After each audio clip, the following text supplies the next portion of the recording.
In racing games, competition comes down to consistent lap times. But how do you get faster? What is the proper way to set up your car? It's easy to approach car setup in an exploratory fashion. You feel the car sliding, so you open up the tuning menus, slide some random bars around, and end up 2 seconds slower and completely frustrated. If you want to go fast in any racing game, from mobile racers to hardcore simulations, you need to stop guessing. You need a system.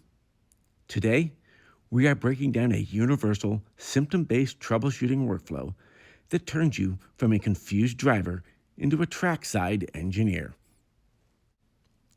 Before you touch a single setting, you have to establish a baseline.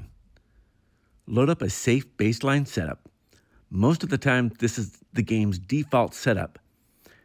Drive 3 to 5 laps at about 90 to 95% of your maximum pace.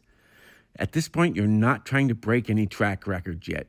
Your goal is consistency.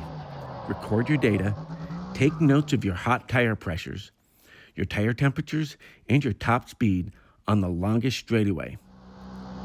Next, you want to identify the exact problem. When you hit a handling wall, you need to know the answer to critical questions. When is it happening, and what is the car doing? Is the car pushing wide, understeer, or is the rear breaking loose, oversteer? Crucially, where on the track is this happening? Is it on the corner entry, right at the apex, or as you smash the throttle on corner exit? Pinpointing the exact phase of the corner dictates your exact fix.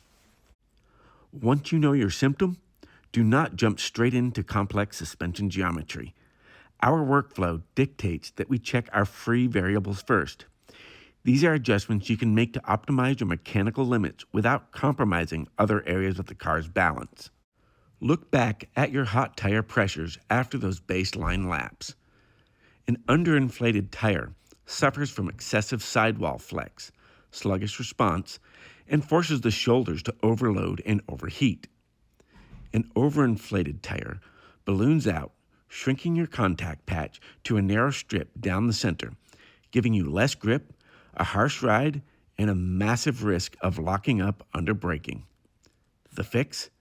Adjust your pressure until the tire rests flat under load, maximizing the contact patch for the ultimate grip.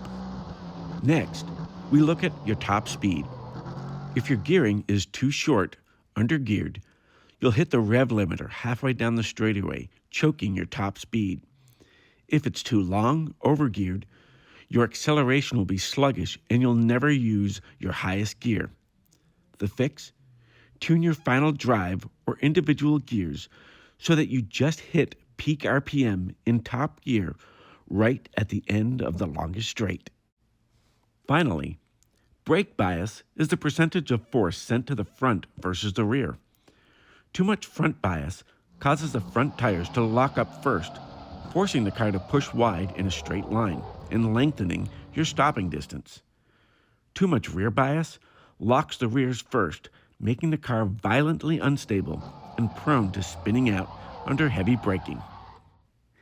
If you've set your free variables and you're still fighting the car, it's time to apply the troubleshooting matrix.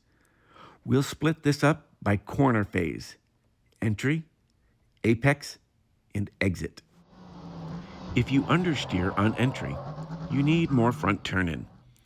Add more front arrow to press the nose down, or click your brake bias rearward to get the car rotating. If you oversteer on entry, the rear is too loose when you lift or brake. Crank the brake bias forward for stability, add more rear arrow, or tighten your differential coast settings to keep the rear wheels locked together and tracking straight. The apex is where the chassis transitions under pure, sustained cornering. Here, suspension stiffness and tire alignment rule. If you understeer at the apex, your front end is too stiff relative to the rear, or your tires aren't flat on the ground. Soften your front springs or front anti-roll bar to let the front weight transfer give you more grip. Alternatively, Stiffen the rear springs or rear anti-roll bar to force the rotation. Ensure that you have optimal negative camber. Under static conditions, a race tire should tilt inward slightly. When the chassis rolls hard into an apex, that negative tilt counters body roll, planting the tire perfectly flat to maximize the contact patch. If you have zero camber, the tire rolls onto its outer edge, shrinking your grip. If you have excessive negative camber, you're riding only on the inside edge. If you oversteer at the apex, the rear end is washing out. Do the exact opposite. Stiffen the front anti-roll bar to introduce a predictable push, or soften the rear springs and anti-roll bar to give the rear tires a fighting chance to hook up. Exit is all about handling longitudinal weight transfer as you get back on the gas. If you understeer on exit as you accelerate, the weight transfers backwards. You can stiffen your front rebound. This controls the chassis pitch rate, slowing down how fast the front end lifts and helps you maintain steering authority through the exit phase. Alternatively, you can decrease your differential power setting. Opening up the diff allows a greater speed difference between the rear wheels, preventing the inside wheel from plowing and pushing the car straight. If you oversteer on exit, you're lighting up the rear tires. First, soften your rear springs or rear damper bump settings to absorb the immediate shock of acceleration and help the rear tires hook up. You can also increase differential power, but use it cautiously. While tightening the diff can offer balanced, straight line traction out of the corner, going too far will lock the rear axles together. The moment your inside tire slips, a highly locked differential will instantly snap the outside tire loose, causing a sudden power oversteer spin.